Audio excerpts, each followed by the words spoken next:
Assalamualaikum warahmatullahi wabarakatuh. Halo guys, kembali lagi bersama saya Bobby Ren dan kita kali ini akan kembali mengomentari video dari Luis Prasetyo yang berjudul Yesus mengajarkan kafah dalam Alkitab. Kita langsung aja tonton videonya guys dan habis itu akan kita komentari guys. Dan itu sama dalam Alkitab dan sama seperti yang nabi-nabi, semua nabi termasuk Nabi Isa alaihissalam memuat itu di dalam tulisan itu atau perkataannya Nabi Isa dalam Alkitab.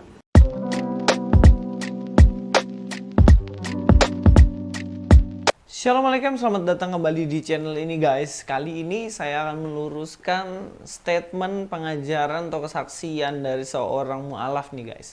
Dia dulunya ngakunya nih pendeta gitu, tapi ya nggak tahu seperti biasa pendeta di mana, siapa yang ngangkat, itu nggak jelas semuanya.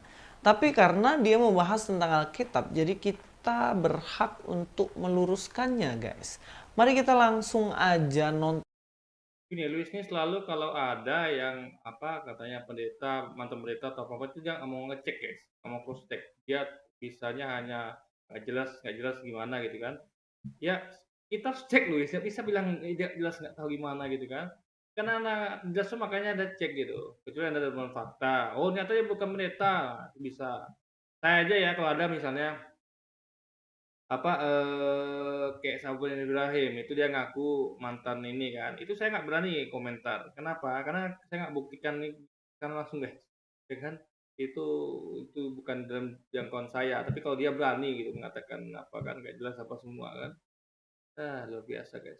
Tonton videonya supaya kita tahu dengan pasti apa yang dia sampaikan. Banyak hal yang saya dapatkan, tapi pada satu titik saya dipertemukan dengan surat Al-Fatihah yang dimana Allah benar-benar membuat saya untuk meyakini jalan yang lurus itu. Yang setiap kali wajib kita mendoakan, yang dulunya seringkali doa itu yang saya ingkari ya, tapi akhirnya Allah mempertemukan itu dalam surat Al-Fatihah dan akhirnya semakin mantap setelah melakukan banyak upaya riset, kemudian banyak melakukan pendalaman-pendalaman sendiri ya dengan mengcompare Al-Quran dan Alkitab. Saya sampai pada satu titik kalau dalam Al-Quran mengatakan. Nah, itu bagus guys, itu metode bagus ya. Saya juga gitu ya guys. Jadi ibaratnya kita masuk compare Alkitab Alquran dengan kitab. Kalau ini kan nggak pernah ada compare itu. Dia tahunya kitab aja kan. Itu pun dia juga nggak ngerti gitu kan. Tapi ibu ini bagus nih. Itu cara beragama yang benar telah mengadakan komparasi ya. Kalau kita mencari yang terbaik ya, yang benar tuh harus diadakan komparasi guys. Kalau tidak akan temukan yang terbaik dan yang benar guys. Ketika telah ditemukan yang hak, maka orang berbondong-bondong dengan sukarela masuk Islam, tapi ada juga walaupun sukarela dan terpaksa pasti masuk Islam. Saya termasuk kategori yang kedua, terpaksa. Kenapa? Karena saya kalau tidak memaksakan diri saya masuk Islam, mungkin saya akan menjadi golongan orang-orang yang hanya tahu tentang Islam, tetapi orang yang tak tersentuh hidayah. Maka ketika itu saya temukan dalam Quran surah Al-Baqarah ayat 208 ya. Saya tuh bertanya begini, kenapa harus Islam yang kafah? Kenapa Allah tidak mengatakan masuk Islam lah? Nah, itu yang menjadi sebuah titik balik bahwa ada apa dengan kafah ini. Sehingga akhirnya, ternyata kafah adalah ketika saya memahami Islam, tidak cukup hanya sekedar pikiran, Ustaz. Tapi tentu lebih lanjut membuka hati untuk bisa menerima hidayah, dan hidayah itu ternyata hanya bisa diterima oleh hati yang benar-benar tunduk kepada Allah.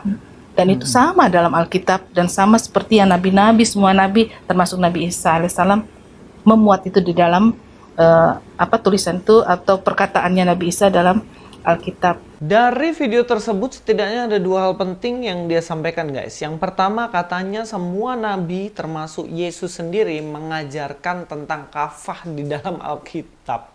Dan juga yang kedua yang dia sampaikan bahwa dia menemukan jalan lurus itu ada di dalam Al-Fatihah. Padahal dia pendeta, padahal dia STH, tapi ngakunya guys. Benarkah dua hal ini? Tentu, karena dia akan mengadakan komparasi. Jadi pendeta pun dia, kalau dia nggak ada yang komparasi, ya dia bakal temukan. Contoh ya, misal saya pemilik Toyota Avanza. Ini saya sering kasih contoh ini guys, ulang-ulang ya. Saya pemilik Toyota Avanza. Nah, walaupun saya pemilik Toyota Avanza, walaupun saya adalah apa namanya, anggaplah yang punya dealer mobil Avanza, tapi kalau saya tidak kalau saya mengadakan komparasi dengan mobil sebelah, misalnya dengan Daihatsu Terios misalnya, saya tidak akan tahu ya yang mana mobil terbaik gitu. Karena mobil terbaik ataupun terbaik itu harus diadakan komparasi. Nah, tapi kalau saya adakan dan saya temukan ternyata Terios lebih bagus misalnya gitu kan. Nah, ini bukan masalah apakah saya pemilik Avanza atau enggak, atau bahkan saya pemilik Terios. Sebaliknya, saya adakan koperasi. Nah, ternyata saya temukan Terios lebih baik. Ini terkali saya Terios itu. Kayak saya dulu Muslim. Kayak ibu ini kan dia kan pendeta katanya kan, mantan pendeta, dia ngadakan koperasi. Ternyata ditemukan Islam yang benar, gitu kan? Ya Islam jalan lurus. Nah, dulu saya kebalikannya guys. Saya dulu Muslim dan sekarang tetap Muslim. Ini saya mengadakan koperasi juga seperti ibu juga. Saya koperasi antara kitab dengan Al-Quran. Saya temukan ternyata Al-Quran yang benar gitu. Ya saya tetap di Islam itu. Jadi mungkin bukan masalah mantan pendeta atau seorang Muslim, tapi dia mengadakan komparasi nggak? Itu apa yang benar guys. Tapi Luis ini kan dia tidak pernah mengadakan komparasi gitu. Makanya dia seperti pemilik Avanza yang tidak tahu mana yang terbaik karena dia membandingkan, belum ada komparasi gitu kan. Ini yang dibicarakan itu adalah fakta atau hanya klaim semata atau bahkan hanya sebuah ketidakjujuran. Saya berani mengatakan dengan pasti bahwa kedua ajaran ini atau dua statementnya ini jelas tidak jujur. Oke, ngomong-ngomong soal ketidakjujuran, saya juga pengen tahu nih STH-nya itu berasal dari mana, STT mana dulunya. Dan juga pendetanya itu gereja mana sih yang ngangkat? Anda kan bisa kontak dia atau ada telusuri gitu. Kita kalau nggak tahu tuh ya kita jangan ngomong Luis. Saya kayak Saudi Ibrahim kan, saya nggak tahu dia di mana. Ya sudah, kalau dia ngaku itu tanggung jawab pada dia. Yang kita fokuskan adalah materi sampaikan dia gitu. Jadi kayak pendeta saya Ibrahim yang awalnya itu Muslim, ya saya nggak tahu dari mana dia, pesantren mana itu. Yang penting yang bagi kita itu adalah bukan dari mana dia, tapi materinya itu guys, ngerti nggak? Materi itu penting itu. Yang kita fokusnya pada materinya gitu. Jadi meskipun dia misalnya bohong pun atau apapun itu ya, kalau ketahuan dari materinya gitu, materinya minimal. Jadi mau dia ustadz, mau di pendeta, kalau dia pindah materinya salah, berarti dia pindah dengan salah guys. Penting materinya itu kunci. Dan juga terakhir kapan Anda melayani di mana gitu. Tolonglah, saya juga kepo ini. Jangan sampai seperti pendahulunya Stephen Indrawi. Ya kalau ngomong gini aja nggak dapat apa-apa loh. Anda harus cari kontaknya gitu kan. Jadi kalau saya sih nggak mau ngurus itu. Itu dia sama Tuhan, sama Tuhannya. Tapi kalau saya fokus pada materi guys, karena itu yang bisa kita bongkar ya, yang bisa kita lihat. Tapi kalau orangnya itu urusan dia. Gitu. Saya lagi ya, kita ngurus orangnya. Tapi kalau isinya ngurus orangnya guys, dia materinya dia aja nggak paham, orangnya ada jurusnya gitu. Kita aja nggak tahu mana lebih penting gitu kan. Bowo ngaku mantan pater, pastor atau apalah itu. Tapi sampai detik ini dia tidak bisa menyatakan di mana dirinya ditempatkan. Dan juga yang kedua itu ya seperti kayak nama lah ya. Ustadz kayak nama ini ngakunya. Lari lagi nama.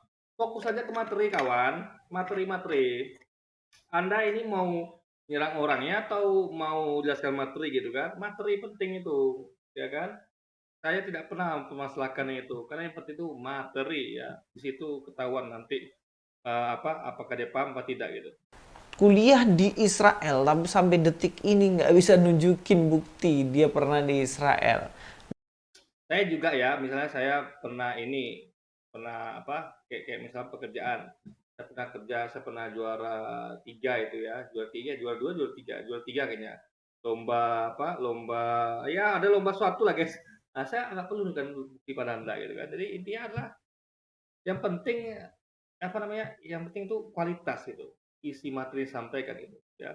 Cuma ada gelar pendeta tinggi atau ustadz tinggi tapi materi atau Anda nol gitu kan. Cuma orang menilai Anda itu dari kualitas materi Anda, dari penyampaian Anda, bukan dari detail jabatan Anda gitu kan. Percuma aja jabatan tinggi tapi king of lip service misalnya kan percuma gitu. Yang penting adalah Anda orang yang yang tidak yang dikenal melalui isi dalam kepala Anda gitu. Nah, jangan sampai ini ibu pendeta yang ngaku-ngaku pendeta misionaris dan sekarang udah mualaf ini, jangan sampai ngaku juga, ngaku tok tapi nggak bisa membuktikan. Jangan sampai seperti itulah. Tapi ya itu tanggung jawab ibu untuk membuktikannya. Sekarang saya ingin membahas lebih lanjut, guys. Yang pertama, tidak ada sama sekali dalam Alkitab seorang nabi, semua nabi, atau bahkan Yesus mengajarkan tentang kafah di dalam Alkitab. Saya jamin. Kafah di sini bukan dalam segi bahasa, ngerti nggak? Kafah itu pengertiannya adalah total. Ya, dia mengajarkan, dia lakukan. Itu kafah. Nah, saya buat kemarin kan video di mana ya Sulaiman dan Daud itulah nabi.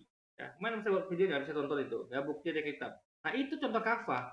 Di mana Sulaiman itu melakukan yang dulu Daud, ya, jadi sama dia menggenapi, dia lakukan itu, dia lakukan korban bakaran, coba. Nah, jadi itu kafah, dia juga berdoa dengan tangan menghadap ke atas, ya, berdoa kepada Tuhan Allah. Itu kafah namanya. Jadi kafah itu bukan cuman kayak lisan. Contoh, kayak ada orang ngaku-ngaku dia nggak perlu sholat, tapi dia sudah jadi wali. Itu baru nggak kafah. Kafah itu adalah ya semua ajarannya itu kita ikutin, perintahnya sampai terkecil sekalipun. Contoh dalam Muslim misalnya, ya, sholat 5 waktu wajib dilakukan, ya kan. Nah, yang ibaratnya betul-betul total, misalnya yang haram misalnya ya, misalnya makan sambil diri sambil jalan itu haram. Nah, dia kafah berarti ya makannya duduk. Apalagi merokok haram misalnya pun, walaupun ada beda pendapat, tapi yang makin ini dia haram, itu dia harus tidak merokok. Nah, apalagi yang berkata bohong, dia tidak berbohong, itu kafah. Kafah itu total itu maksudnya. Jadi bukan dari segi bahasa. Jadi kalau ada cari ya kita kata kafah memang nggak ada gitu, ya kan? Karena ini ya, istilahnya itu adalah sama kayak istilah yang kan kafah ini kan baru istilah yang ditemukan belakangan dulu. Jadi waktu zaman Nabi Muhammad kan, sebelumnya itu kan belum ada istilah itu, ya kan? Oh, dulu tuh mungkin pokoknya bahasa Inggrisnya ada total atau full gitu. Jadi semacam itu. Jadi bukan dari segi bahasa gitu. Misalnya kayak sekarang dikatakan eh yang bahasa sama misalnya canggih misalnya. Dulu misalnya nggak ada kata canggih kan. Nah, jadi canggih itu adalah sesuatu yang kayak dulu ya, kayak metode Quran itu canggih tuh. Canggih dalam segi bukan teknologi, tapi canggih dalam metode. Di mana ya? Jadi bisa saya katakan nih, dulu metode Quran itu dan hadis itu canggih. Nah, kenapa canggih? Karena ketika di-compare dengan Alkitab, di mana kita tuh tidak dihafal, lalu itu ditulisnya 40 tahun, 50 tahun, 60 sampai 70 sampai pada waktu yaitu setelah pergi, alias orang Indonesia itu sudah keluar entah gitu kan. Dia tidak hafal, cuma ingat yang terjadi 40 tahun, 50 tahun, 60 tahun lampau, lalu itu pun tidak diserah terimakan, hanya ditemukan katanya ini tulisan ini. Makanya ada perbedaan gitu kan, dan memang ini sejarah. Nah, itu jadi nggak canggih metode guys. Nah, metode canggih seperti Quran. Nah, misalnya dihafal, langsung Nabi nyampaikan, dipisahkan mana yang firman Allah, mana yang hadis. Hadis itu sejarah guys. Jadi Nabi nyampaikan yang bukan dari Al-Quran. Jadi misalnya Nabi ngasih nasihat atau Nabi ngasih petunjuk yang tidak di Quran, itu namanya hadis. Misalnya cara Nabi sholat, cara Nabi kehidupan sehari-harinya, hukum apa gitu yang tidak di Quran, nah, itu di hadis. Dan itu pun ditentukan lagi, ya kan, perawinya siapa, apakah dia jujur apa tidak, berapa orang saksinya, apa. Jadi sampai pada tingkatan namanya ada sahih, hasan. Nah, itu canggih namanya guys, metodologi canggih. Ya, jadi kalau dicari di Quran canggih nggak ada. Jadi itu bahasa yang mana ya, itu adalah istilah yang merujuk pada suatu nilai tertentu. Jadi patokan kriterianya apa sehingga dikatakan kafah atau canggih gitu guys. Jadi lu harus paham nah hal itu. Jadi bukan suatu yang harus ditemukan dalam isinya, tapi isinya tuh seperti kata tadi. Gimana dulu Sulaiman itu menyembahkan korban bakaran sampai berapa puluh ribu sapi, kambing dan segala macam gitu kan. Nah, itu yang penting guys. Kafah itu bukan hanya lisan, dia cuman percaya Yesus Tuhan, lalu tidak ngapa-ngapain, masa itu selesai tembus, itu kafah namanya. Tapi kafah itu betul-betul dilaksanakan setiap perintahnya gitu. Jadi dalam minum anggur, jadi minum anggur gitu. Jadi kafah itu total maksudnya guys, artinya. 1000% tidak ada Yesus dan para nabi mengajarkan tentang kafah di dalam Alkitab. Sebelum kita membahas lebih jauh, benarkah ada di dalam Alkitab itu? Jadi Louis ini harus belajar tentang Islam. Dia harus tahu apa itu kafah. Jadi orang nggak tahu tentang kafah, jangan buat konten atau jangan bahas karena nggak ngerti gitu, ya kan? Saja kata kafah ini saya baru ngerti beberapa tahun belakang guys. Dulu belum ada kata kafah dulu tuh setahu saya belum ada gitu. Karena itu sepertinya apa namanya ya? Diajarkan belakangan ini gitu kata kafah. Jadi dulu tuh nggak ada. Waktu saya ngaji kecil dulu nggak ada guys kata-kata kafah gitu. Mungkin juga waktu itu materinya bisa kan materi banyak gitu ya kan. Fikih, apalagi tasawuf ya kan, ilmu kalam dan lain sebagainya banyak sekali guys. Jadi mungkin nggak sempat dipelajari semua ya kan. Makanya ya baru-baru ini saya tahu. Itu ya saya apa namanya tahunya begitu gitu. Tadi Louis kan masalahnya nggak tahu gitu kan. Dia aja tahu nggak arti kafah itu. Coba dia apa arti kafah Louis? Pasti dia nggak tahu guys. Pengajaran tentang kafah, sebelum masuk ke sana kita harus tahu dulu definisi dari kafah itu sendiri. Karena saya bukan orang Islam, saya bukan ahli agama, maka saya harus kutip dari seorang ahli, dari sudut pandang orang Islam sendiri, supaya saya tidak menyebarkan hoax. Makanya cross check lagi gitu, jangan satu pendapat. Nanti makanya harus tahu guys. Jadi kafah itu apa gitu, kita kan cek nanti ya. Sumber dia ambilnya benar apa tidak. Ya, kayak orang-orang sebelah ngomong tentang Kristen yang dikutip bukan dari pemikiran orang Kristen. Nah, ini pemikiran dia gini ya, dia bukan pada pemikirannya ya, tapi dari yang tertulis ya. Apa yang tulis? Kalau pemikiran orang itu berbeda dengan tertulis, kita nggak pakai pemikirannya guys. Ingat, pemikiran sekolah itu harus sesuai dengan tertulis. Misalnya yang tulis misalnya gini ya, kayak di apa di Quran apa Allah itu tidak beranak dan diperanakkan. Tiba-tiba orang berpikiran kan, oh, ada orang yang memikirkan, jadi dia hasil pikiran itu misalnya Ustaz yang ngawur misalnya mengatakan Allah itu punya anak namanya Yesus. Berarti kan dia sudah tidak sesuai dengan dalil tertulis itu. Yang betul yang menuliskan dalilnya itu adalah Allah tidak beranak dan tidak beranakkan. Itu namanya pemikiran itu kan tidak kita terima. Makanya sekali lagi bukan tergantung pemikirannya, tapi sesuai nggak dia yang tulis gitu guys. Yang dikutip dari mualaf yang ngomongnya ngawur semuanya.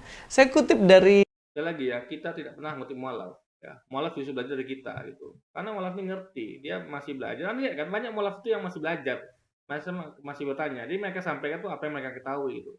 Nah, saya pun ya, kalau saya belajar tentang Kristen, saya perlu belajar dari para mualaf. Jadi ilmu tuh saling membagi guys. Mereka kurang paham tentang Islam, tapi kita bagikan. Nah, kita kurang paham tentang Kristen, mereka bagikan. Tapi kayak saya nggak puas, saya pelajari sendiri ke Kristen guys, saya baca kitabnya kan. Nah, makanya saya buat konten sama kita berapa kali gitu, saya akan tambah konten-konten sendiri guys.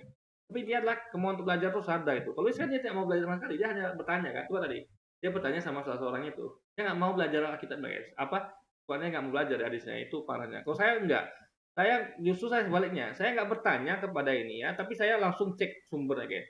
Kan sumber itu penting.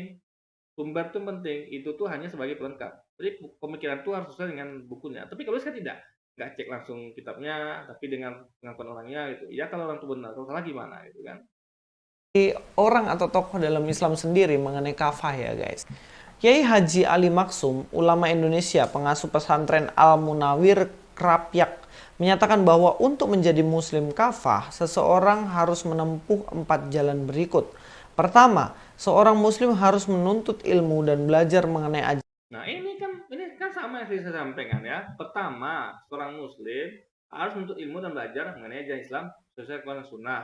2, setelah mencari ilmu dia harus mengamalkan dan mengajarkan kembali ajaran tersebut. 3, sabar dan belajar Islam. Ini kafah yang kita sampaikan tadi guys. Nah, harus nggak paham. Nah, maksudnya gini ya, ya kita mengakui bahwa Yesus seorang muslim, itu loh makanya Yesus, Sulaiman, Daud itu seorang muslim. Buktinya apa? Main saya buat videonya, mereka berdoa kepada Allah gitu kan, mereka menegakkan tangan ke langit, berlutut sambil berdoa, mereka mempersembahkan korban bakaran, mereka berdoa menghadap kiblat yaitu Yerusalem gitu kan, dan tabut Tuhan gitu. Dan mereka mengakui bahwa benarkah Allah hendak diam di muka bumi? Jawabannya tidak. Kenapa? Karena sesungguhnya ya langit melipati langit pun tidak sanggup menampung engkau, apalagi rumahku yang kecil ini gitu kan. Jadi sekali lagi, jadi mereka tuh betul-betul mengakui tauhid, dan mereka katakan ya Tuhan Allah satu Tuhan Maha Kuasa gitu. Mereka selalu ngomong tentang Allah guys. Itu jadi, dan mereka mengamalkan dengan berkurban itu kan, mereka mempersembahkan korban bakaran, sembelihan yang begitu banyak gitu.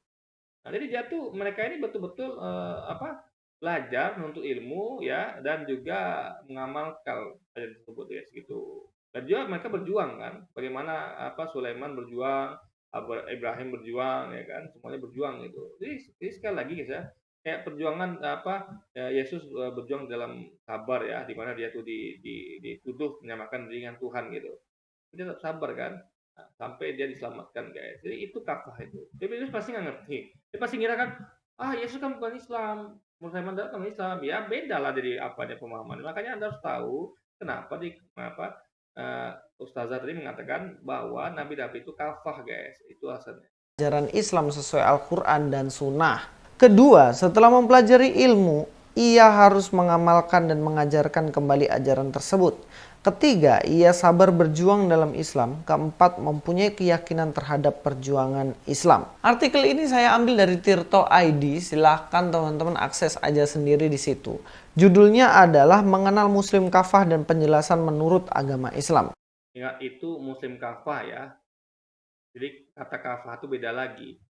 Jadi misalnya ada orang yang kafah gitu. Misalnya dia sekolah secara kafah gitu. Jadi ini berarti seorang muslim kafah gitu. Nah, kalau dia bukan muslim tapi dia kafah, berarti dia yang penting intinya adalah kafah itu adalah belajar ya, dan setelah dapat ilmunya dia amalkan gitu. Dia buka hatinya untuk ilmu itu. Dia tidak menutup hatinya guys. Dia belajar ya, setelah dia meyakini habis itu dia amalkan. Itu kafah juga artinya. Tidak hanya dari tokoh ini, saya mengambil dari tokoh yang lain mengenai kafah itu apa. Kafah artinya menjadi muslim yang tidak setengah-setengah atau menjadi muslim yang sungguh-sungguh, bukan muslim. Nah itu, dengan belajar semua tentang Islam dan mengamalkannya, itu maksudnya. Karena kalau ada orang katakan muslim KTP, dia muslim tapi nggak sholat, dia muslim tapi nggak tahu hukum waris, dia muslim tapi nggak tahu apa yang halal haram. Nah, itu bukan muslim sungguhan, itu musliman setengah-setengah guys. Jadi kalau muslim total adalah dia belajar total, dia pengen tahu semua hal, apa hukum wali waris, apa hukum pernikahan dalam rumah tangga, bagaimana membina keluarga, bagaimana kita dalam hidup, apa yang wajib, yang sunnah, yang halal haram, yang sunnah gitu, mubah gitu kan, itu baru muslim kafah namanya. Musliman. Mengacu kepada deskripsi itu atau penjelasan tersebut mengenai kafah, maka tidak ada sama sekali dalam Alkitab yang mengajarkan tentang kafah. Benar nggak? Pernahkah Yesus mengajarkan supaya umatnya, orang Israel, orang yang percaya Yesus, dia belajar Al-Quran, dia belajar hadis? Enggak kan, nggak paham kan? Saya sangka dia pasti lari ke situ guys. Dia pasti lari ke situ ya. Wih, saya terangkan ya. Ingat, Yesus adalah nabi yang diutus sebelum Nabi Muhammad. Jadi dia punya syariat sendiri, ya dia punya Injil gitu kan. Nah, jadi yang dia kafah, kalau dikatakan Yesus kafah ya, umatnya kafah berarti mereka tuh ya belajar yang benar tentang Injil gitu. Ya. Jadi Yesus tuh ngomong apa ajarannya, lalu dia makan, itu kafah. Dan Yesus kan mengajarkan gitu, ikuti aku gitu kan. Nah, laksanakan perintahku gitu. Ya kan, percaya aku dan Bapakku. Habis percaya, turuti aku, perintahku, laksanakan, amalkan. Itu kafah namanya. Makanya lu sekarang ngerti gitu kan. Gimana pula ceritanya Yesus belajar belajar Quran sama hadis. Ini orang nggak ngerti ya. Makanya Anda tuh Luis ya, kalau Anda nggak muslim, jangan Anda tentang kafah. Kafah itu mana saya bilang ya.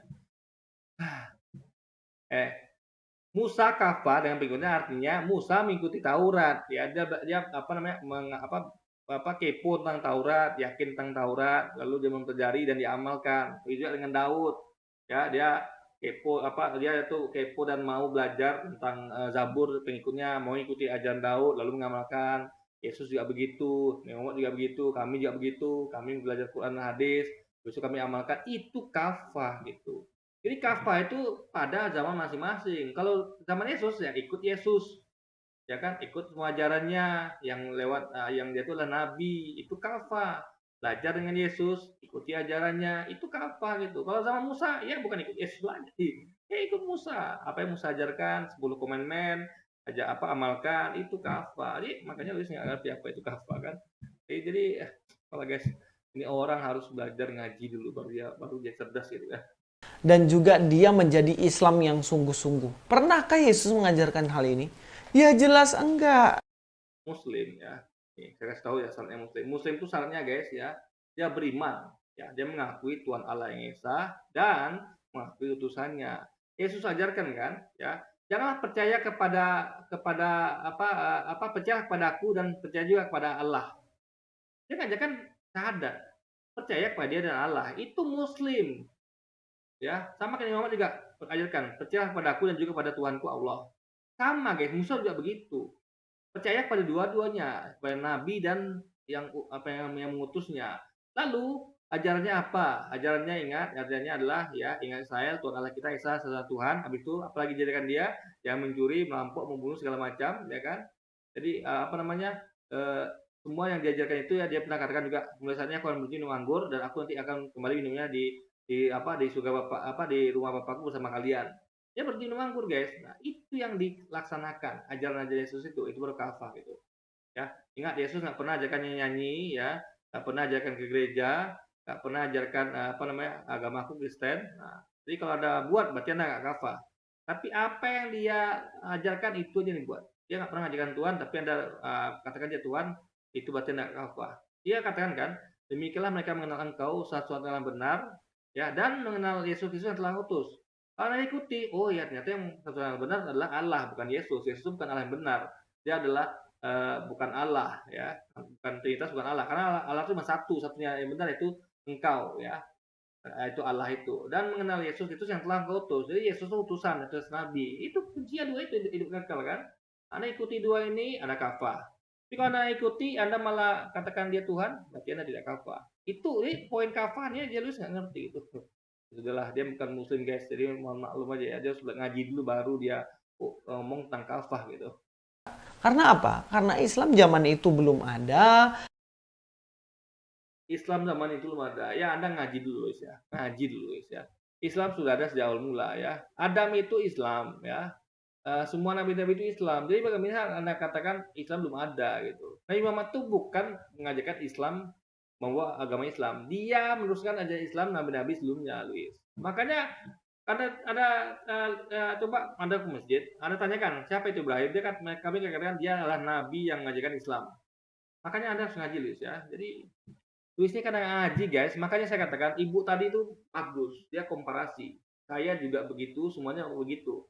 Komparasi sehingga kita ngerti apa Alkitab itu, apa yang dibahas di situ kita ngerti. Kok dia kan tidak, dia cuma dengar pendapat dari ini tanpa dia tahu apa hubungan sama yang dibahas tadi gitu, ya, ngerti nggak?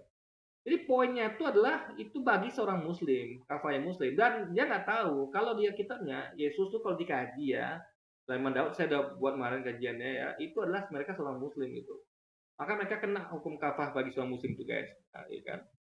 Intinya adalah itulah poinnya guys. Dia di sini nggak paham dia. Al-Quran belum ada, hadis belum ada. Lalu Nabi dan Yesus mengajarkan Islam dan juga suruh mempelajari baik-baik Al-Quran dan hadis dari mana? Ya udah ada yang paham ya, ngaji dulu deh. Baru bikin konten. Ya nggak mungkin gitu loh. Makanya mereka tidak mungkin kafah. Bahkan dalam Al-Quran dan Alkitab pun memiliki ajaran yang berbeda. Saya mengambil ajaran sama, saya udah contoh kasih teman ya, bagaimana Sulaiman dan Daud melakukan korban ya. Justru mereka berdoa pada Allah bukan pada Yesus, dan juga mereka katakan Allah tuh nggak turun ke bumi karena tidak ada bumi, tidak dapat langit aja yang ngatasi langit, ada langit ketujuh tuh nggak mampu memuat dia, apalagi bumi ini guys. Contoh mengenai ayahnya Abraham. Ini contoh yang kecil aja. Abraham mengadakan perjanjian sunat yang dengan Allah, tapi mereka tidak mengakui sunat, mereka tahunya sunati. Itu berarti mereka kafah gitu. Mereka nggak ikut Abraham kan? Itu dia guys kuncinya. Ya. Ayahnya Abraham dalam Alkitab dan Al-Quran aja beda nih. Apalagi ajaran-ajaran yang lain seperti keselamatan. Sudah dibilang ya, Alkitab itu kan kitab sejarah. Dalam artian memang dari sumber view manusia. Kalau Quran itu murni dari Allah gitu, langsung informasi dari Tuhan yang Maha Tahu. Jadi nggak ada miss di situ. Kalau kita wajar, kita tahu siapa lagi buat silsilah Yesus itu banyak kan versi Lukas beda, Matius beda. Itu kenapa? Karena bukan informasi dari Tuhan. tapi betul-betul dari ingatan manusia yang lemah, guys. Akhirnya terjadilah kekacauan kan. Tidak ada sinkronisasi antara satu yang sama lain. Itulah resiko kalau kita menyamakan kitab suci yang seharusnya berisi firman Tuhan aja malah campur dengan cerita sejarah buatan manusia, guys. Kacau akhirnya kan. Dalam Alkitab ada dalam Yesus hanya kasih karunia, tetapi dalam Islam sendiri keselamatan dari perbuatan baik dan amal. Ini udah beda. Cuman saya sudah sampaikan ya video tentang Sulaiman dan Daud, bagaimana ya perbuatan orang itu dia nanggung sendiri, guys. Ya, dia berbaik dia mendapatkan manfaatnya, dia berburuk dia tanggung akibatnya. Ya, dia bertobat kalau mau minta ampun dia bertobat, dia ampuni. Jadi nggak perlu penebusan, guys. Jadi itulah poinnya. Jadi kalau Luis tonton video saya kemarin, jadi dia bakal tahu kalau Alkitab tuh ngajarkan seperti itu. Tidak ada mengajarkan tentang penebusan dosa, guys, kecuali ajaran dari Paulus di Perjanjian Baru. Tapi salah satu contohnya adalah mengenai ayah dari Abraham. Dalam Kejadian 11 ayat 26 dikatakan bahwa ayah Abraham adalah Terah. Sedangkan dalam Al-Quran dikatakan bahwa ayah Abraham adalah Azar. Dalam nama penokohan ini aja udah beda nih. Udah berbeda sama sekali antara Al-Quran dengan... Ya beda. Al-Quran itu masih dari Tuhan, Alkitab enggak dari manusia. Itu bedanya. Kedua ya, Alkitab tuh makanya Alkitab tuh nggak akurat, guys. Makanya, ya kan? Makanya yang main kan saya buat video tentang siapa yang dikorbankan sembelih itu, Ismail apa Ishak. Kan nampak bedanya, ya kan? Masa mereka mengira itu yang di bawah Hagar itu adalah Ismail, padahal Ismail udah gede gitu kan, udah 14 tahun. Nah, mungkin diletakkan di bahu Hagar itu pastilah Ishak, karena Ishak waktu masih 2 tahun gitu loh, guys. Pikirnya Alkitab ya jelas mengenai ajaran yang paling mendasar pun pasti berbeda, terutama mengenai doktrin-doktrin keselamatan, doktrin-doktrin kasih dan lain sebagainya. Dia lupa ya, kalau sebenarnya sama aja, cuman diselimpangkan. Contoh Yesus katakan ya, inilah jalan kekal itu, yaitu mengenal Engkau secara benar, la ilaha illallah, dan mengenal Yesus Kristus yang telah Engkau utus, ya. Yesus Rasulullah. Itu jalan intinya, guys. Kalau mau hidup kekal di surga nanti gitu. Sama, itu poin intinya sama, apalagi yang lain itu kan. Dia sudah katakan ingatlah Israel Tuhan Allah kita Esa, karena Tuhan sama, guys. Cuman bedanya adalah Yesus cuma untuk Israel. Kalau Nabi Muhammad kan untuk dan ajarannya juga berlaku sama waktu itu. Kalau Nabi Muhammad kan untuk seluruh alam semesta, dan ajarannya berlaku hingga akhir zaman, guys. Itu sudah berbeda sama sekali. Dan salah satunya adalah tentang kafah. Dalam Alkitab tidak pernah diajarkan sama sekali tentang kafah. Tunduk kepada Al-Quran dan juga hadis. Kafah dalam Alkitab adalah tunduk kepada Yesus dan ajarannya, itu kafah. Apa yang Yesus ajarkan tunduk, apa yang Musa ajarkan tunduk, itu kafah. Ya, tunduk kepada siapa kafah itu? Kalau kafah ya kepada Yesus, berarti tunduk pada Yesus. Itu loh. Ngerti nggak? Jadi nggak ngerti, guys. Makanya dia ngomong. Jadi kafah itu dikira cuma Quran aja sama, guys. Enggak. Apapun itu, kalau kita kafah ya total ya, kita belajar dan kita terapkan, itu namanya kafah. Jadi bukan terbatas hanya pada Quran dan hadis saja, guys. Tunduk kepada Allah tidak ada sama sekali. Kalau di dalam Alkitab sendiri saya sudah jelaskan banyak banget di situ bagaimana orang Israel tunduk kepada Adonai dan juga yang menjadi manusia pada waktu itu yaitu Yesus Kristus sendiri itu sebagai juru selamat manusia. Poin mendasarnya di situ. Jadi tidak berbicara sama sekali tentang menjadi kafah. Sampai di sini jelas ya. Dia mengikuti Yesus itu kafah namanya, ngikuti Allah itu kafah nama Luis ya. Jadi dia nggak ngerti tentang kafah, tapi buat konten pula gitu, guys, ya kan. Ya, bahwa pengajaran dari Ibu Nevi Nanlohi yang mantan pendeta katanya itu jelas tidak jujur. Dan itu jelas pembengkokan ajaran di dalam Kristen. Bukan nggak jujur, Anda nggak ngerti apa itu kafah, makanya. Jadi kalau Anda tuh jujur, Anda ngerti kafah nggak? Dia aja nggak ngerti kan, makanya dia kan disclaimer ya kan, saya nggak ngerti apa itu kafah, saya cuma ambil dari sini situ. Dan dia itu benar, tapi dia nggak tahu pengaplikasiannya, guys. Akhirnya dia telah mentah kan Quran hadis itu. Padahal itu Muslim, dan kita kaji dari Ustaz Zadi mengkaji kalau Yesus adalah seorang Muslim. Dengan percayaan kami meyakini Yesus ya Sulaiman, Daud dan lain itu semua Muslim. Dan itu sudah saya sering sampaikan di konten-konten saya dan saya bahas itu juga hanya di kitab gitu kan. Yang juga mereka adalah seorang Muslim. Cari sendiri daripada nanti bilang, oh Mas Luis ini tipu nih. Baca Alkitab sendiri, download Alkitab di HP kalian. Udah, kan saya juga sampaikan juga gitu. Jadi cukup tonton video saya aja guys ya. Jadi dan saya bisa juga menyayatnya gitu. Di mana mereka ini patuh sama Yesus dan ikuti ajaran Yesus gitu. Nah, siapa mereka? Yaitu 12 murid awal gitu. Kecuali Yudas gitu kan. Nah, itu adalah bentuk kafah. Siapa pengikut Musa? Yang Musa itu pengikut yang ikut dia tuh yang melarikan diri Firaun tuh itu adalah mereka adalah pengikut Musa yang kafah gitu. Muslimnya umat Musa yang kafah guys. Cari, ada nggak kafah? Nggak ada. Yang kedua yang ingin saya luruskan dari Ibu Nevi ini adalah mengenai jalan lurus. Katanya dia menjadi seorang pendeta bertahun-tahun STH dan lain sebagainya. Dia mendapatkan jalan lurus ternyata ada di dalam Al-Fatihah. Surat Al-Fatihah. Saya jadi bingung. Al-Fatihah, Al-Fatihah. Makanya Anda Luis kalau nggak Muslim jangan gimana? Oke lah Anda nggak Muslim, tapi ada belajar lah kan. Ini udah nggak Muslim, nggak belajar pula. Saya aja mah nggak Kristen tapi saya belajar guys. Gitu. Nggak asal ngomong gitu kan. Bingung, orang ini benar-benar teolog, benar-benar pendeta atau bukan sebenarnya? Kok mengenai jalan lurus dia pun masih bingung gitu loh. Yesus dalam Yohanes 14 ayat 6 jelas-jelas di situ dia mengungkapkan bahwa dirinya lah jalan lurus itu. Dirinya lah jalan kebenaran. Dialah jalan satu-satunya yang Tapi kalian jadikan dia tujuan ya. Tujuannya adalah Allah, bukan jadikan Yesus tujuannya. Jalan itu adalah nabi ya, kayak jalan menuju Tuhan ya, melalui Musa, melalui Yesus, melalui Muhammad. Jalan itu adalah sarana. Sarana berupa jalan, jembatan, ya kan?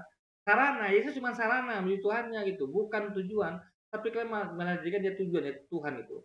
Yesus adalah nabi, yaitu jalan menuju pada Tuhan Allah, ya. Ingat, sama kayak jalan adalah ya jalan untuk menuju ke Surabaya misalnya. Jadi tujuan kita Surabaya. Jalan ke Surabaya itu cuma sarana aja. Yesus cuma jalan, sarana. Tapi malah mereka jadikan tujuan, jadikan Tuhan itu. Itu ngaco guys. Makanya ibu ini saya menemukan bahwa Quran yang benar. Ya, Quran itu menjadikan nabi-nabi jalan ya. Nabi Muhammad jalannya kita sekarang. Nabi Yesus jalannya ketika dia diutus. Musa jalannya ketika dia diutus. Diutusnya sampai ke Adam guys. Jadi jalannya masing-masing itu. Nah, Quran menjelaskan itu kan sempurna. Quran mengatakan Yesus cuma jalan, bukan tujuan atau Tuhan. Dia cuma jalan nabi yang karena kita sampai pada Tuhan ya, yaitu Allah guys. Dan itu sudah digantikan dengan Nabi Muhammad. Karena Yesus berkata ya di Alkitab itu ya aku akan pergi. Aku belum dapat mengatakan sesungguhnya pada kalian karena waktunya belum tiba. Aku akan pergi, tapi aku minta seorang penolong pada Bapa ya, seorang penolong yang lain. Ingat, seorang penolong yang lain, seorang guys ya, bukan Roh Kudus, seorang. Roh kan roh, ini orang, seorang yang lain, penolong yang lain. Dia akan mengatakan apa yang didengarnya. Ingat, jadi dia punya mulut dan punya telinga dan memberitahukan tentang hal yang akan datang. Itu berbicara tentang Nabi Muhammad gitu. Jadi jelas jalan berikutnya ada, yaitu Nabi Muhammad ya. menuju kepada Bapa itu jelas dalam Yohanes 14 ayat 6. Ya, tapi kan jadikan dia bukan jalan, tapi tujuan. Itu di situ errornya kan. Tidak ada jalan lain selain melalui. Ya, itu pada waktu itu. Ya, Anda pada waktu itu mengikut Musa, enggak bisa lagi. Musa sudah lewat. Yesus lah kita ikuti gitu.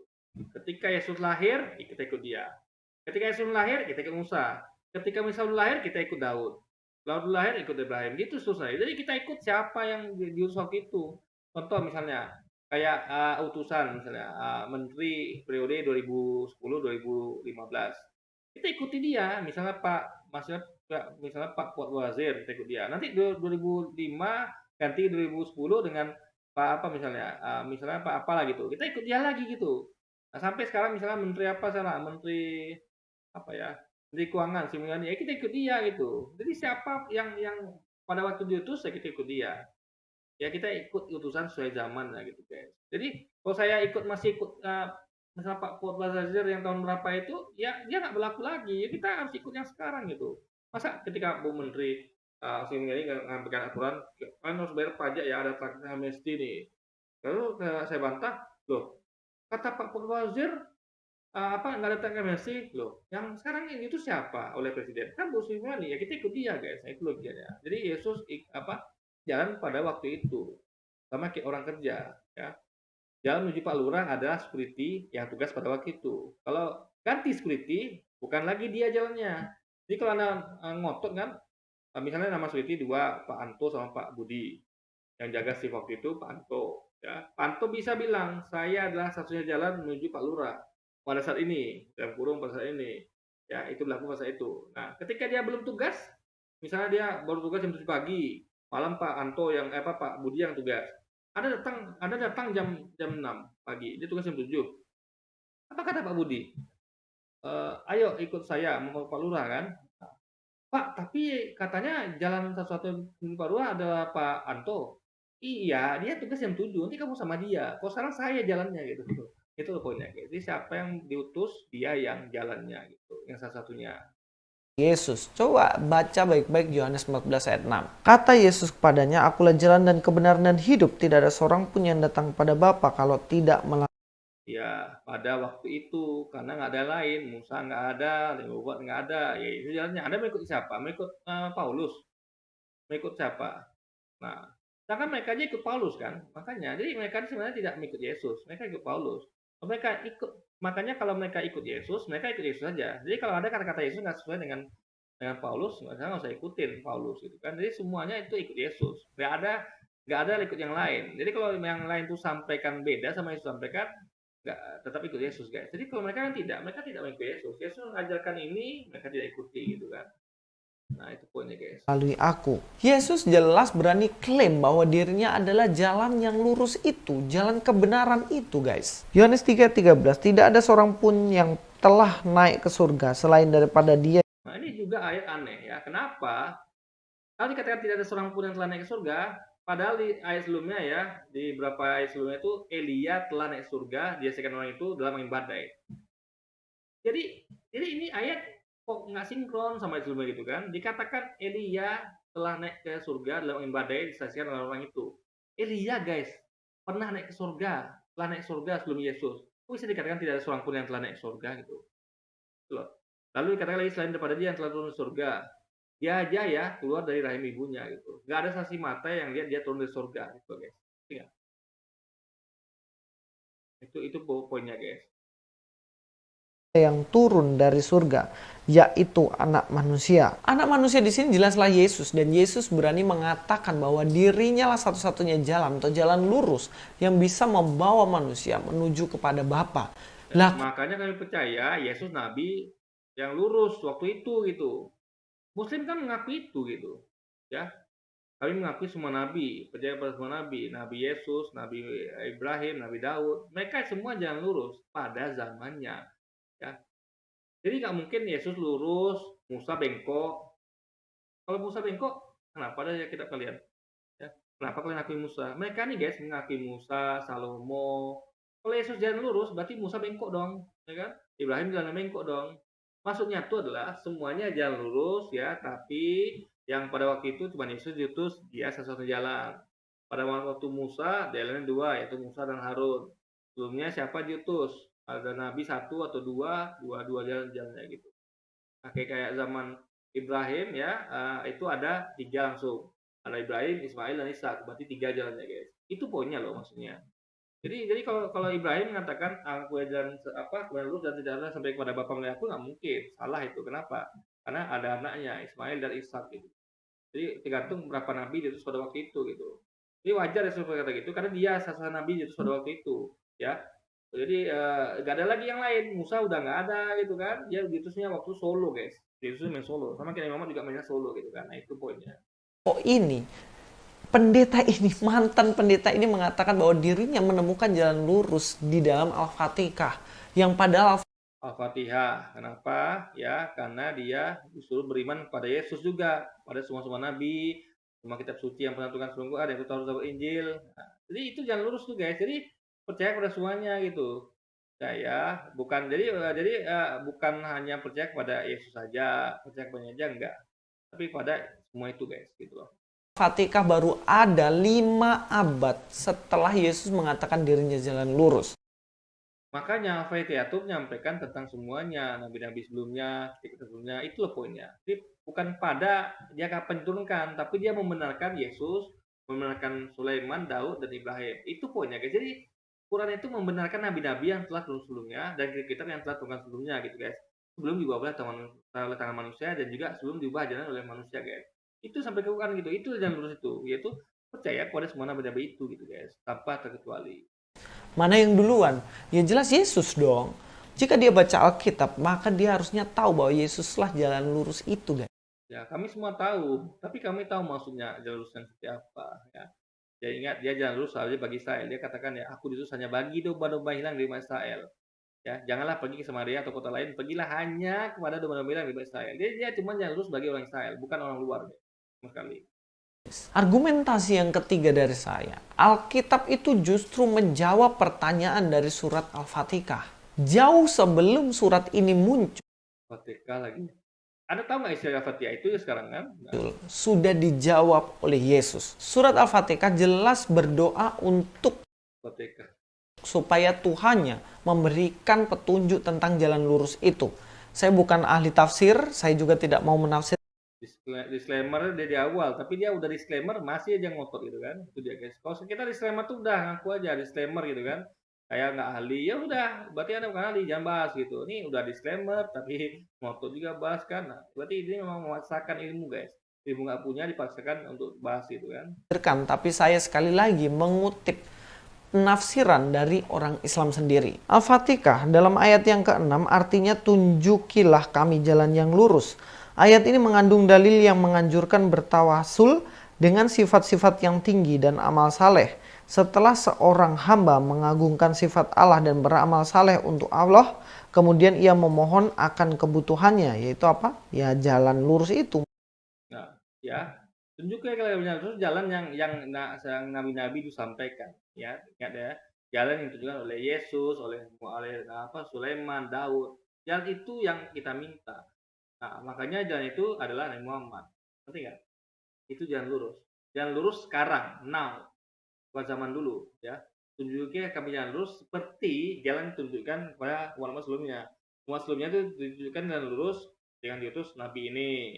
Ini jalan lurusnya. Habis itu Nabi ini jalan lurusnya. Nah, sekarang kita siapa? Nabi Muhammad, guys, jalan lurus itu. Itulah poinnya. Menunjukkan jalan lurus itu. Ibu ini katanya sudah membandingkan Alkitab dengan Al-Quran bertahun-tahun hingga akhirnya dia memutuskan mu'alaf. Tapi kalau dia jujur nih, harusnya dia sudah tahu bahwa Al-Fatihah itu bertanya, memohon, tunjukkanlah jalan lurus kepada kami. Nah, maksudnya jalan lurus gini guys ya, untuk tetap pada jalan itu gitu. Kita ini kan sudah mengikuti Muhammad gitu kan. Nah, kita harus memastikan kita tuh jangan sampai murtad. Jadi kalau ada misalnya gini, Anda misalnya naik mobil, ingat ya, kenapa tunjukin jalan lurus ya? Karena kita belum sampai tujuan. Ingat, jalan lurus sudah kita dapatkan, cuman di depan itu kan berbelok, ada banyak cabang, ya. Kita harus bertahan jalan lurus itu. Depan itu ada belok kanan, belok kiri, ada jurang. Nah, jurang itu sama kayak murtad, ya kan? Kiri kanan itu maksiat, ya kan? Nah, kita harus tetap lurus jalannya gitu. Maka karena dunia ini adalah fana, dunia yang penuh permusuhan, ya. Yang sama, makanya tunjukin yang lurus itu agar kita tetap iman dan Islam gitu. Jadi kita tuh tidak maksiat, tidak melakukan dosa, tidak melawan perintah Allah gitu, tidak apalagi sampai murtad. Itu tunjukin yang lurus. Makanya kita doa itu ya, karena kita merendah, kita tuh tidak sombong. Sehingga kita tuh meminta supaya kita tuh tetap di relnya guys. Itu jalan lurus itu.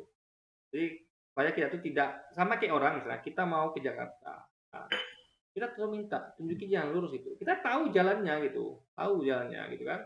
Yaitu ini, ingat ini jalan kita mau misal gini nih, saya tahu jalan menuju Jakarta adalah lewat jalan ini, yaitu lintas Sumatera. Tapi di tengah itu kan banyak cabangnya guys, gitu, banyak cabangnya, ya itu dosa tadi maksiat, ya. Dan kita nggak tahu di sana tuh ada cabang berapa lagi gitu. Nah, kita minta sampai di kita selamat, kita tuh tetap jalan lurus itu guys, itu poinnya. Makanya selalu doa supaya minta jalan lurus, ya, dan keselamatan biar kita sampai di tujuan alias meninggal tetap melakukan Islam dan tidak melakukan maksiat guys. Itu maksudnya jalan lurus itu. Memohon ini. Dan juga kemudian dia harusnya dengan jujur mengatakan bahwa Yesus itu bukan memohon untuk menunjukkan jalan lurus, tapi Yesus mengatakan, akulah jalan kebenaran dan hidup. Yesus nabi, tentu iya, ya kan? Nah, nabi jalannya, Nabi Muhammad juga jalannya. Jadi mereka itu sudah dikasih petunjuk gitu. Nah, petunjuk itu sampai ke kita. Nah, mereka itu kan diutus. Utusan itu guys, ya, itu lebih baik daripada yang umatnya. Ingat mereka ada gembala ya. Muhammad, Yesus, namanya itu gembala yang baik. Mereka ya, di mereka tuh tentu udah tahu. Karena nama gembala tuh udah dikasih SOP sama yang punya domba, yang punya ternak. Kamu gembala ya, kalau gembala yang baik itu kamu harus gini gini gitu. Udah dikasih SOP guys. Nah, mereka tinggal melaksanakan. Kita ini harus ikut SOP dari dia gitu. Dan ingat domba ini ya, ingat domba ini beda sama gembala. Domba ini rentan terhadap rekaman serigala, binatang buas. Karena kalau gembala itu kan dia penyelamat kita. Dia punya dikasih kemampuan lebih gitu. Nah, makanya dia lebih terjaga dari hal itu. Kita yang rentan guys, karena kita cuman domba. Nanti kita tuh cuman pengikut gitu guys. Nah, itu poinnya. Ini jelas menunjukkan tentang Yesuslah jalan satu-satunya itu guys. Nah dari sini harusnya menyampaikan dengan jujur lah Ibu Nevi. Jangan menyembunyikan kebenaran. Bukan masalah jujur nggak jujur ya, tapi Anda yang mau belajar guys ya. Ibu tadi mengajarkan kooperasi, dia mau belajar. Anda tidak mau belajar sama sekali. Anda tidak ngerti apa itu kafan dan penerapannya. Anda nggak ngerti apa lagi yang segala macamnya tadi itu kan, tentang Al-Fatihah segala macamnya. Tapi Anda dari disclaimer pula kan, nah tapi dia masih ngotot ngomong guys. Ini jadi orang ngomong sampai ilmu tuh ini hasilnya. Saya aja kalau udah saya disclaimer, saya ngerti, udah gitu, saya stop gitu kan. Saya tahu dengan saya kapasitasnya terbatas. Saya nanti nggak saya bahas itu. Kayak misalnya ada yang Ustadz ngaku pendeta ngaku Ustadz, ya saya nggak bahas. Kenapa? Saya nggak sampai ke situ gitu kan. Saya ngakui disclaimer, berarti saya nggak bahas itu. Kalau dia nggak udah disclaimer, ngaku nggak tahu tapi terbahas guys. Akhirnya kacau sini gitu kan. Seakan-akan Anda meriset Alkitab dan Al-Quran yang faktanya Anda tidak tahu. Justru kan saya tahu isinya apa ya, apa hubungannya, kemana larinya, tahu semua ya guys itu. Jadi intinya adalah justru karena itu. Tapi Inggris kan tidak, dia dengarkan pendapat dari ini. Kalau kami tidak, kami langsung cek kitab sucinya gitu, ya kan? Kalau pendapatnya beda sama kitab suci, kita tidak terima pendapat itu. Tapi kalau sama, kita terima. Jadi tetap sumbernya itu yang penting guys.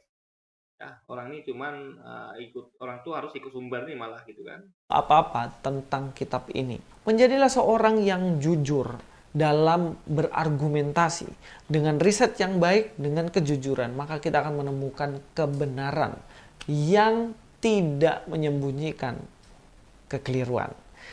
Ya, Anda keliru dari disclaimer, masih juga bikin konten kan, luar biasa.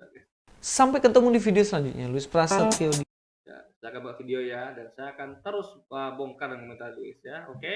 Jadi kita akan tunjukkan betapa Anda tidak tahu tentang Islam ya, tentang kafan nggak ngerti, tentang Al-Fatihah ngerti, ya kan? Al-Fatihah dibilangkan Al-Fatihah. Ya. Oke, jadi mungkin sekian dulu video kita kali ini guys. Sampai jumpa lagi di video-video selanjutnya dan wassalamualaikum warahmatullahi wabarakatuh guys.